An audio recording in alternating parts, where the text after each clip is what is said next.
honestly, I miss the days where I would come into these streams at this point singing a wee song for yous. Now, I know some of yous aren't exactly missing that. I'm probably doing yous all a favour, probably saving your eardrums, but it's not exactly been the mood for sing songs recently, has it? Ladies and gentlemen, welcome back to the channel. Good evening. It's nice to see you for our weekly Q&A live stream. Tomorrow morning, I'll be jetting off to Stuttgart for the second leg of Celtic's tie against Stuttgart in the Europa League. Of course, we go there 3-1 down. Nonetheless, still looking forward to my trip. When you take the football out of the equation, and when you think about just the trip itself, Germany, it's my favourite country of the continent, probably my favourite country on the planet. Lovely beer, good weather forecasted for Stuttgart as well. I mean, let's just for 24 hours pretend I'm a Stuttgart fan, I suppose. Thursday I'll just take up supporting them. I'm joking. Some people take those sorts of things seriously. I'm going to get people commenting, if you're not ready to support Celtic, then just piss off. No, I will be in the stands supporting Celtic. The shirts are packed, right? So, have a laugh, right? And in a season where I can't really have a laugh, It's good to see you, ladies and gentlemen. Sorry, 4-1 down. Where the fuck did I pull 3-1? I forgot about that 90th minute goal. 4-1 down. Thank you for correcting me, ladies and gents. I appreciate it. My head is up my arse. I've been running about all day trying to get myself ready. We've obviously got breaking news that we need to start with on top of the hour, which I'll come to in a moment. But very quickly, if you haven't already, please make sure to hit like and subscribe. It would be much appreciated. We have a few things that I need to cover before we go into the Q&A segment of tonight's stream. Of course, as I just kind of mentioned there a moment ago, we have the big news surrounding Austin Trusty and his failed appeal, or Celtic's failed appeal to lift his suspension. We've also got the minutes that came out this afternoon from the meeting that occurred between the Celtic Fans Collective and the Celtic Board. We'll spend some very quick time going over that, and then we can maybe go on to the Q&A segment. The one thing that I do want to say very quickly before I move on is, be patient with me if you can over the next couple of days whilst I go to Stuttgart. I'm going to try and record or pre-record a video tonight to go out tomorrow, going over some news and came out earlier today, which I may be trying to avoid on this stream. And also, I think that as well, I'll try my best to get content up for you on Thursday. We are planning on recording a Celtic the Thunder in one of the beer gardens on Wednesday, just a quick wee, maybe 25 half-hour version between me, Kieran and Callum. So, you know, depending on Wi-Fi, editing time, stuff like that, that should hopefully be up for you sometime on Thursday as well. In terms of match reaction, don't hold your breath. You might need to wait till Saturday, because if we get pumped again, which is obviously going to happen, just going to call a spade here, I'll be straight off to the boozers. You can shove a match reaction. Anyway, let's start with the big news this evening, which has everybody up in arms, and quite rightfully so. Celtic have had their appeal thrown out to try and get rid of the ban for Austin Trusty following his red card at the weekend. This was the news that came out literally about half an hour ago or so, or actually no, it's roughly about an hour ago now. It was at the top of the past hour. Austin Trusty will be banned for this weekend's derby after losing the red card appeal. He's also banned for another 2 league games, which include Aberdeen and Motherwell, the 2-match ban for violent conduct, and an additional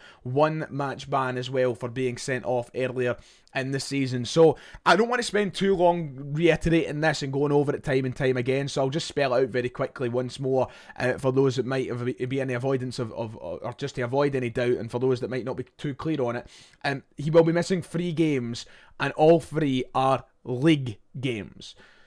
He will be available to be selected, of course, for Thursday's game. I'm pretty sure we all know that. But he will also be available for that quarter-final game at Ibrox against Rangers in the Scottish Cup.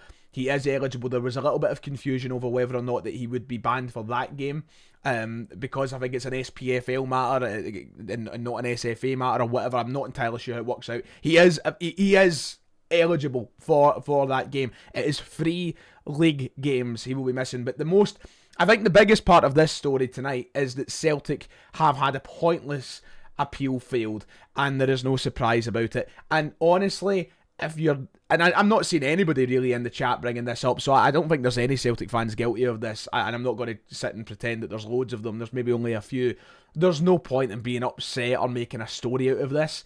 This was always going to happen. It was a pointless appeal to lodge in the first place. Now, Very quickly, just to go over Celtic's statement that they put out last night announcing that they would appeal this. They put out a statement on social media saying that Celtic can confirm they would be submitting an appeal to the SFA in relation to the red imposed on Austin Trusty. The club believes the player was wrongfully dismissed and that the decision was reached following VAR intervention. Now, I think there's a lot that can be said about the inclusion of VAR in the decision, right? And I think there is genuine debate you could have about whether or not it was a VAR worthy matter or things like that. At the end of the day, he's been sent off for violent conduct, and there's not much arguing to do about it. And I think that there's actually something just very poetic about Celtic even bothering here. They have went out their way to spend time, resource, and money, most importantly money, and albeit a very small drop in the water in terms of Celtic's bank balance, right? They went out their way to spend time and money on appealing this red card, knowing, or should be knowing fine well, that it was never going to be rescinded. It was never going to be reversed. And I think it just sums up the cluelessness that exists. I think this is very minor in the grand scale of things. Like, when you go over everything that's happened at Celtic this season, the appeal of this red card is very minor in comparison to the monumental fuck-ups that we've seen week in, week out from this Celtic board. But I think it just once again reiterates what you're dealing with. You're dealing with cluelessness at that level of the football club. And some people will wait to say, like, oh, well, it was worth a try. What if it did get rescinded or whatever? Well, there was also a risk of further ban. Like, that is something that can happen upon failed appeals. It hasn't happened on this occasion. Celtic have got off with that, cool, but that can happen. I don't know how frequent it happens, but it can. And also, it's just like, what's the point in chancing it when you know it's going to fail anyway? It's violent conduct. You're not going to get it rescinded. And people are arguing how violent it is. It's still violent. Like, I think it's soft, right? I do. My honest opinion of it is I think it's soft. But he's given them a very easy decision to make. And he's given the SFA very easy grounds to stand on in terms of keeping the decision intact. It was just cluelessness from Celtic to go in and do this. And it sums everything up. I think that we're a very stupid football club in the boardroom right now. And they're just showing themselves up all the time. It's as simple as that. So big questions will come from this. I already see people saying, like, oh, who should play instead of him? And this weekend's game is, of course, the game that we need to think about first.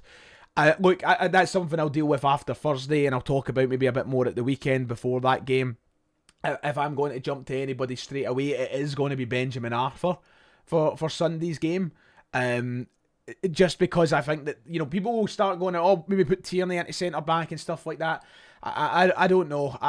There's none of the picks reassure me. None of the picks are exactly brilliant for Celtic. I think that we've left ourselves in a very, very scarce position. Yeah, I don't know who it's going to be, and to be honest, the game is in the air as it is right now without this, so it doesn't change my general feelings on the game, if you just want me to be completely honest about it. But just to reiterate, Austin Trusty, the breaking news this evening is that his suspension is still intact. Celtic have failed their appeal. And that's that. We'll maybe come back to that in the Q&A session of the stream. I do want to get through this minutes of the meeting between the club and the fans collective as well, before I start turning to all your questions. So let me get over to that very quickly. Thank you to Scaldini, by the way, for becoming a channel member. I appreciate it, mate. Welcome aboard. It's good to have you.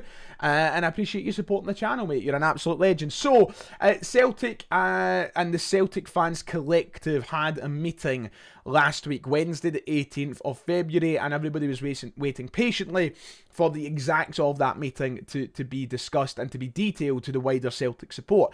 That meeting, off the back of it, was surrounded by loads of rumours, things flying about forums, WhatsApp channels, etc., surrounding what might have went on and what happened at that meeting. Well, now we have at least the Celtic Fans Collective's perspective of that meeting in the minutes that were released. If I just bring it up on the monitor now for you, you can read through this yourself if you want to go through everything. Now, I think to highlight one of the most important things, there was no executives present at the meeting. And I think that's one of the main takeaways. And we all knew this time last week. This part isn't exactly news, but there was no executives. There was no Michael Nicholson. There was no Chris Mackay. There was no executive board members. The only people who were there were people who can't really influence any massive change. Well, maybe not influence, because Brian Wilson can influence change. Maybe that's the wrong word. But nobody that can really affect monumental change at the club. Brian Wilson is a non-executive chairman. You've got to remember that. He is not an executive at the club. He's not somebody who gets to make these big decisions. He, of course, chairs the board meetings, But, you know, as far as his power goes, he's actually not got that much. And I think a lot of people always get lost in that. Brian Wilson has been used as the front man since coming in the interim role after the resignation of Peter Lawwell, and the cowardly Michael Nicholson has taken a back seat. And look, I'm not going to come here and sit in this seat and say that I like Brian Wilson or that I agree with what he's saying and blah, blah, blah. But one thing I will say is there has been an effort on Brian Wilson's side to an extent. I don't exactly acknowledge that as a total effort. I think it's maybe half-arsed or all show without action. But it's something. Whereas Michael Nicholson hasn't been seen in all of this. Michael Nicholson, who is the chief executive of the club, has done nothing. And I think he's a coward. I think he's, quite frankly, terrible at his job. And I think that there was a point in this minutes where you can maybe find that, I've seen it floating about social media, about Michael Nicholson. Here's right here about Michael Nicholson, his position of CEO. But Brian Wilson confirmed that there was views expressed and stated that Michael Nicholson, they've considered his performance this season as acceptable. That's one of the major takeaways from that meeting and from the minutes, that they see his job as acceptable. Now, I know they're not going to sit in this. You've got to put yourself in the position of Brian Wilson and the people there who are at the meeting, right? They aren't going to sit across from any amount of Celtic fans and say, oh aye, we know Michael Nicholson's doing a terrible job. They're always going to support their man. They're always going to do it, whether they actually think that or not.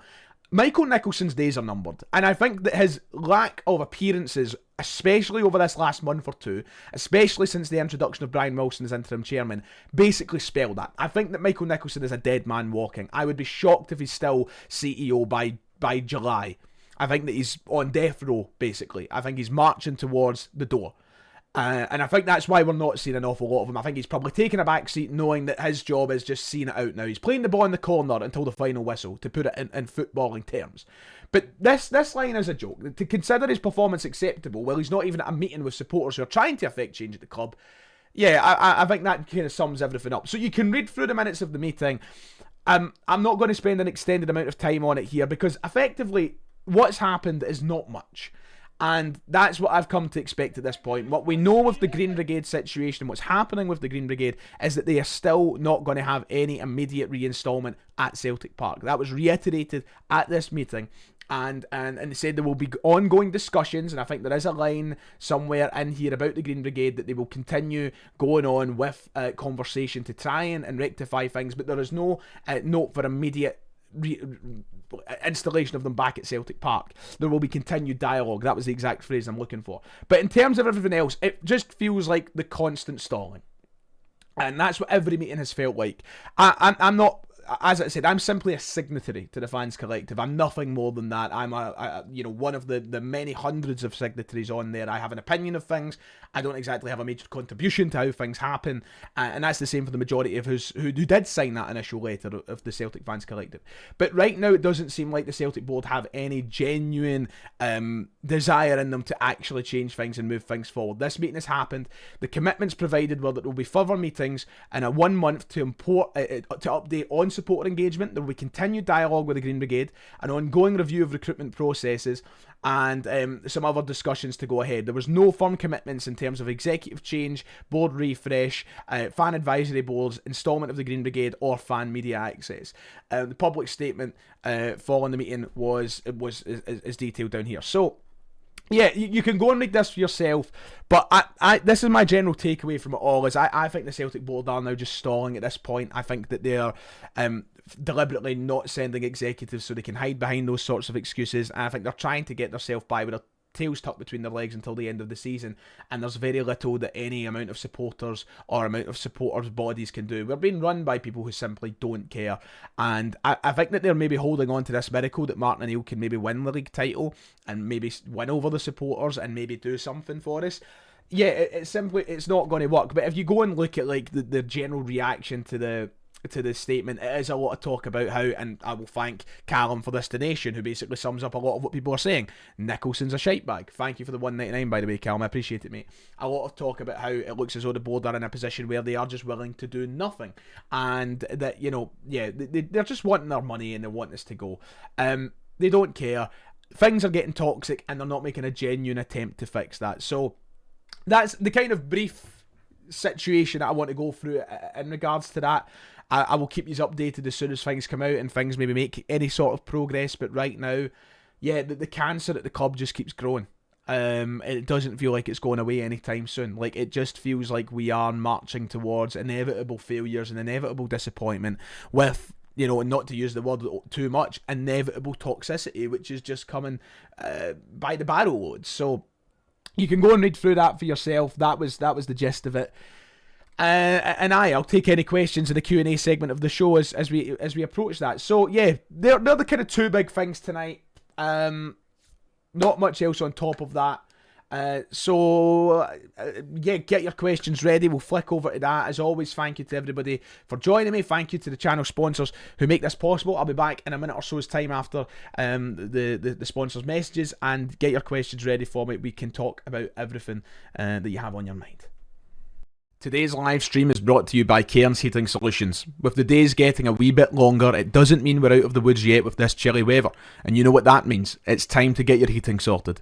Cairns Heating Solutions is a local company based in Coatbridge, serving Lanarkshire and the surrounding areas.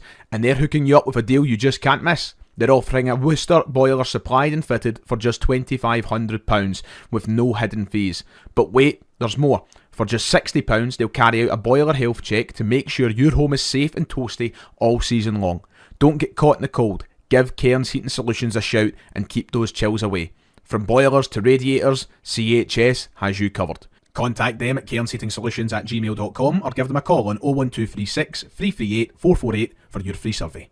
And we are delighted to be supported by fellow professional within our community, Craig M. Bush, Independent Financial Advisor. While we focus on the 90 minutes on the pitch, Craig focuses on the next 30 years of your life. From independent pension advice to strategic wealth planning, he's here to ensure your financial legacy is as strong as our club's history. You can grab a free initial consultation with Craig today to see how he can help you keep more of what you earn. Check out the details below. Your capital is at risk. The value of investments can go down as well as up, and you may get back less than you invested. Tax treatment depends on individual circumstances and may be subject to change in the future. Craig M. Bush is an independent financial advisor with Money Advice and Planning Limited.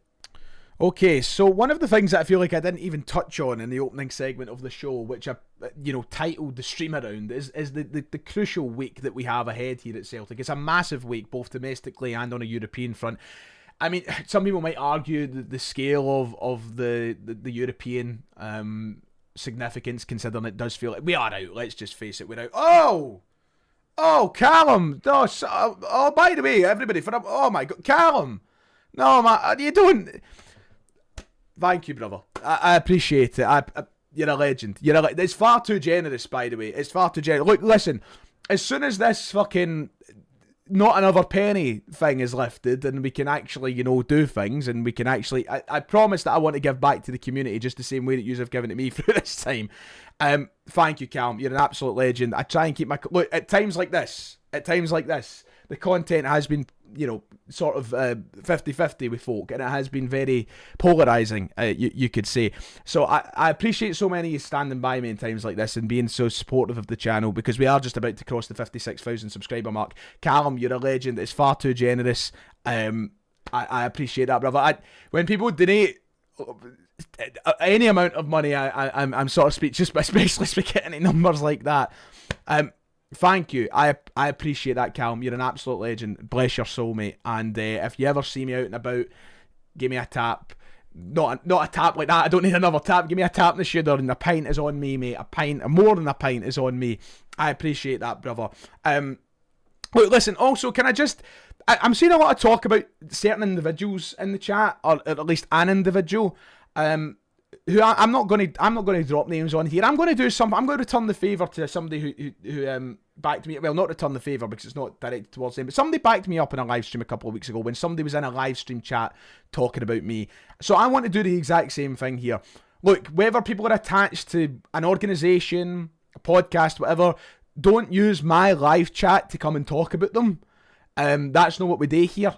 It doesn't matter what your opinions of them are. If you're going to talk about anybody in this chat, talk about me. If you're going to call anybody a wanker, you're going to call anybody anything, call me that. Don't bring up people, use people as bait for comments or to voice your opinions on them in here when they're not here to defend themselves. I'm not a fan of that. I will not tolerate it here. Listen, I think that we can all agree at times like this that we've not been exactly united as a fan base. and the board has caused the majority of that division. But don't use this chat to come and target or drop names of certain individuals who have no association with this channel. They don't have an association with it. I mean, the person that's been spoke about in the chat has never... I've never even had a conversation with them. Never mind anything else. They've never been on this channel. They don't deserve to be brought up in my chats. And I would appreciate it if we don't do that. Be kind to each other, right? And at the end of the day, look, this is a place of positivity, and I know it's stopped being very positive recently, but at least in the chats, try and keep it as positive as possible amongst individuals. We can be as negative as we like about Celtic, as negative as we like, but just please, no talking about folk in my live streams. I would really appreciate that, especially when they don't deserve it. But it's a huge week. It's a crucial week for Celtic. And at the European scale, yeah, it's probably over. It's probably done. I think we can all acknowledge that. But coming up to that Rangers game, can Celtic handle it? Realistically, what we're looking at is Celtic being in a season-defining game this weekend. Should Celtic lose at Ibrox this weekend, that's it for me. So it's a huge game. If we draw, it's not going to be easy, but we're not exactly out. We kind of hold Rangers at arm's length. We need to worry about Hearts. But a loss, I think that's it. I think psychologically it's too hard to come by, and I think mathematically it's too hard to come back from. So, let's go through what all the comments in the chat. But I do know what I'll do my barber an absolute turn here because he's the best. Shout out to Chris from Mohair doing it Candle Rigs. Is it Candle Rigs? I think it's Candle Rigs. It's doing that neck of the woods. Doing a line for the toll booth. Shout out to Chris, my barber. He's an absolute legend. I was doing there earlier today. So thank you for hashtag noticing. I appreciate it. Right, it's Q&A time. Get all your questions in. I'm not going to really entertain anything like this. I think this is kind of moonhowling stuff, like about SFA being corrupt and anti-Celtic SFA. No, it's nothing like that. This has never been a channel based off conspiracy theories or whatever.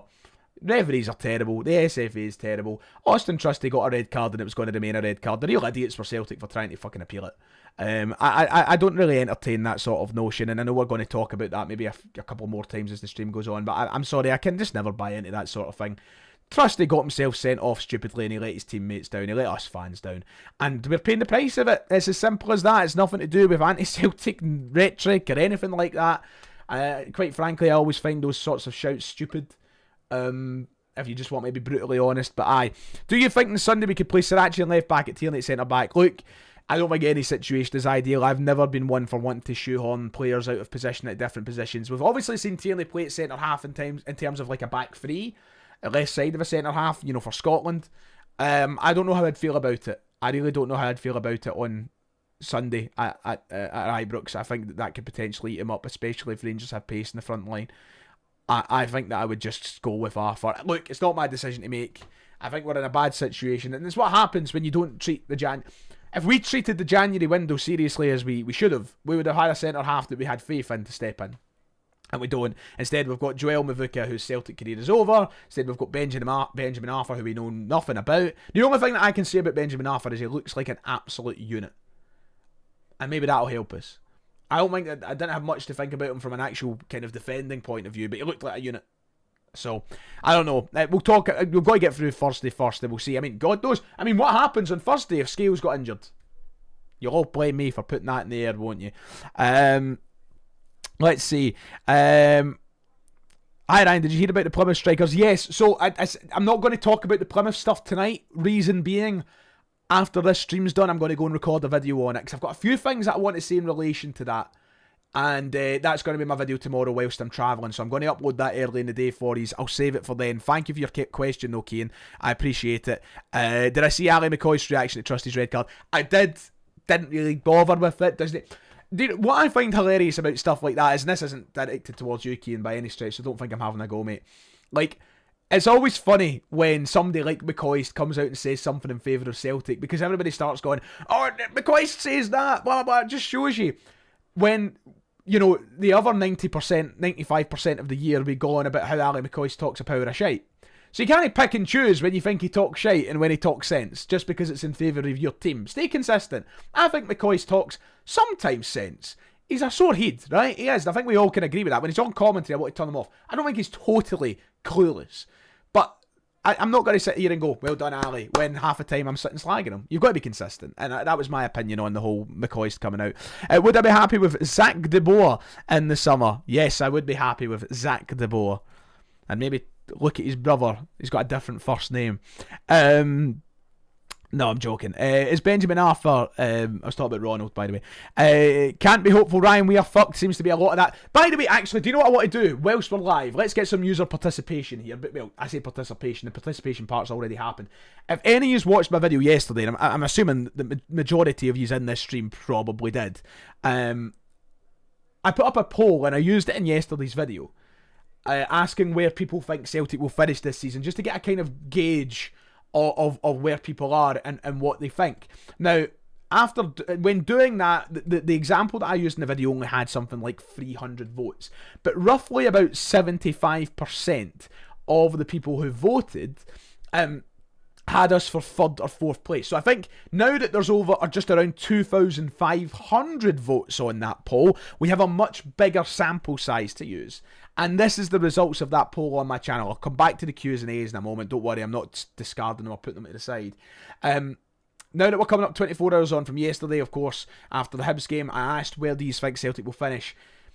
That's a whopping amount of people that think Celtic won't finish in the top 2. In fact, that is, 69%? Hey, everybody's favourite number. It's 69% of people think Celtic will finish either 3rd or 4th. That is a roaring majority, and I think it just shows you that the negativity isn't just placed with 1 or 2 people or with the podcasters. It's placed amongst the majority of Celtic fans right now. The fact that we are genuinely talking about Celtic potentially competing for 4th place is nuts. Only 16% of the 2.4k think that Celtic will win the league. So it just kind of shows you where we all are right now. That's around 2,500 people. I just thought it was an interesting poll. I wanted to put in the channel and gauge where the positivity and the negativity sort of lies. Let's keep your questions and such coming. I'll be live for the next 10 minutes or so. I'm not going to go off at the half-hour mark because I know I've done a lot of yapping tonight. Just once again, can I give a massive thank you to Callum, by the way, because I always feel like I can never show my appreciation enough in moments like this. Legends, and yous are all legends, and Callum specifically tonight, you are beyond a legend, mate, so thank you very much. Honestly hope Motherwell will win, if anyone. Yeah, if it's not Celtic to win the league, I'd like it to be Motherwell. I think we can all I think all Celtic fans would agree on that, but of course I want Celtic to be in the league. Interesting point from Alistair here about Conference League. I saw the projected pots earlier that if Celtic were to finish in the Conference League, and it's sad because you should be able to look at that and go, oh, Celtic could win that competition. We couldn't win that competition. Not right now, not with this squad, not in the situation we're in. There's not even a point in getting carried away about winning the Conference League.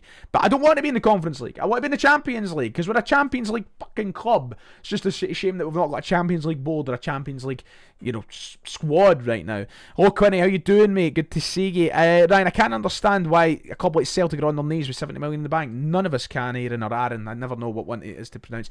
Somebody saying Celtic statement. Is there actually a Celtic statement, or are you winding me up? Because if there's a Celtic statement, that would be quite blockbuster live on the chat. Oh, there is! It's about the we have got a Celtic statement live in the air, ladies and gentlemen. We may as well go and have a look at it. But it's not a statement that I thought it was going to be something about, like, something exciting. Breaking news as of the last, well, it was posted earlier on the website, but 30 seconds ago on their Twitter. Regards to the outcome of today's hearing regarding Austin Trusty, the club provides the following update. We are hugely disappointed in today's decision. Now aim for Austin Trusty, blah blah blah, after an arm-to-arm so they're getting petty about it. They're calling it arm-to-arm contact as he looked to release himself from being held prior to the ball coming into play. The kind of incident which features the game across the country week in, week out. The audio, blah blah blah. In discussions with Celtic manager Martin Neal after the game, this is something he also confirmed. However, VAR again decided to intervene to re-referee an initial decision which had been made. While we await the written judgment, this and other decisions in the match in recent games demonstrate a serious issue. This seems very kind of Donald Trump to me. Like, if you just want my honest opinions, this is like Trump tactics. We're just deflecting. We're deflecting from the serious issues. So I'm not going to spend an awful lot of time talking about this statement because I feel like it's just a waste of energy and breath. But this just feels like very like deflect from the real issues. Like, they know what they're trying to do. They're trying to appeal to a very kind of niche amount of the Celtic fans who just can't see fault against the football club, and it's always like, Celtic can do no wrong, and nobody in a Celtic shirt can do no wrong. I get it, it's frustrating, and I agree with the sentiment that it should not be a red card offence, right? Like, the decision was made, but to make such a song and dance about it is just, I don't know. As I said, I don't want to waste too much breath on it, but yeah, as I said, it just feels very deflect. Let's try and unite as many fans as possible as we can against the SFA instead of us. Let's direct all the fucking negativity towards them. Realistically, that negativity isn't going to shift, and no amount of statements against the SFA are going to change that. Every team has been hard done by this season by decisions. Celtic shouldn't have a special place in fucking the priority of any referees or governing body, and that's my opinion on that. So I think they're making a bit of a dick of themselves amongst all of this, and they shouldn't have bothered appealing it in the first place. Back to that. Anyway, let's keep going with the Q&A. As I said, I'll keep myself on for another kind of 8 minutes or so. So try and get as many things in as you can. And I would appreciate that. There's so many points coming in. Ewan bringing up the point about our season either been given a massive lifeline or will be killed, stone dead. 4 league titles in a row is on life support thanks to the board. All we can do is get behind Martin O'Neill and the boys. And it's a very interesting way to look at it, because for as much as we all keep saying the season could die on Sunday and it could be like the end of Celtic's, at least their league challenging season, like we've still got the Scottish Cup, I suppose. But for as much as it could be the death of our season, it also could be the shot in the arm. I just think, in regards to your comment, Ewan, it's hard to find many Celtic fans who can realistically look at it as the jab in the arm that we need, that can look at it as the life support or the rejuvenation that Celtic are looking for. And it just comes down to the way that we're playing, really. Like, it's hard to point out any of our games and go like, oh yeah, we're going to win this weekend. Like, I'm fully expecting Rangers to give us a doing on Sunday, because I have no evidence to suggest otherwise. As I said in my video on Monday, I believe, like, or no, it was actually my match reaction on Sunday. Like, I don't deal with cloud cuckoo land stuff. I deal with absolutes, and the absolute right now is that Celtic are a poor footballing team. But you're not wrong in terms of what you're saying. It could be a massive day for Celtic if they win, and it could rejuvenate and rewrite the entire narrative for the last kind of 10 games or 9 games of the season, however many's left after the weekend. Let's get more points and questions in. God, so many. We've got Sienna having a great time in the chat. Can't type one message, so we hear you, Sienna, mate. We hear you. Will Arne Engels be back for Sunday? Listen, we'll hear what Martin O'Neill says in his 2 press conferences beforehand. He's got a press conference tomorrow before Stuttgart, and he's got a press conference on Friday ahead of the Rangers game, or so he should anyway. They should be scheduled in, both of those press conferences, and we'll hear a further update. So I'm not going to give you definitive yeses and nos. Of course, I don't have that sort of information. I never pretend to. But what I will come back to is what Martin O'Neill did originally say. He said that Arne Engels probably won't be back until after the international break.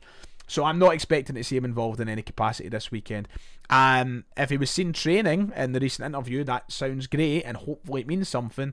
But I'm not going to hold my breath about it, and I'll listen to see what the manager says. And like, in terms of Engels, like, it does make a difference. It clearly does make a difference. Like, once again, I deal with absolutes, and like, if you have an opinion of Arne Engels, cool. I'm not here trying to tell you your opinion is right or wrong, but we are clearly a poorer midfield without him, and that is inarguable in my mind. In my eyes, I should say. With my own eyes, I am seeing a worse Celtic midfield without Arne Engels. Midfield's not been great, and I'll give you that, but it does make a difference. And that, for me, is an absolute fact. Ryan, ya wee dairy girl. Nice. What would you do if we came back in Germany? Let's just say I would be spending a lot of euros, I would be drinking a lot of beer, and I would be forgetting exactly everything that happened on Thursday night. I will probably be stranded in Stuttgart if we pull it back. Let me just leave it at that. You will probably never ever see a match reaction. Might just become full-fledged German and settle in a life over there, you know. Let's see. God almighty, plenty to talk about, isn't there? The Ox starting Sunday, if Engels isn't ready, yeah, you'd assume so. I would say that it does. But Sunday's in a wee bit further down the line. We'll try and keep it a wee bit closer to Thursday, I think, for stuff like that. Do you think winning nothing will be better for us than we might get changed? I understand that rhetoric, Mackenzie, and I do. I understand why people think that and always suggest that, but this is the Celtic board we're talking about, and I don't think that any amount of winning or losing is going to give us exactly what we desire. Like, so you are asking yourself, is it Like, is it ideal to lose everything and hope that something changes? The big thing is we need Dermot Desmond to get himself to, and like I can acknowledge, as hopeful as I am that we can force change at this football club, uncomfortable as it may be, as hopeful as I am about it, like, ultimately I do recognise the point that Dermot Desmond has to be gone to experience any real sort of change. But I don't know. I don't feel like I'm confident enough to answer that question. Was like us says, experience here, young Ryan. I've followed Celtic in Lions days and throughout the Quality Street Kids days, etc. I know a player, I know this team is crap, and now I can't read it. Where has it went? Rangers are no great shakes, just can't see us win. Yeah, look, the top three right now aren't exactly sparkling. The best team in the country is the 4th place side, and it's crazy that you ever kind of say that, but it's true. If we've seen no efforts after sitting 3rd in the table in January, what difference will anything else make? Yeah, that's kind of where my state of mind is with things just now, Bailey.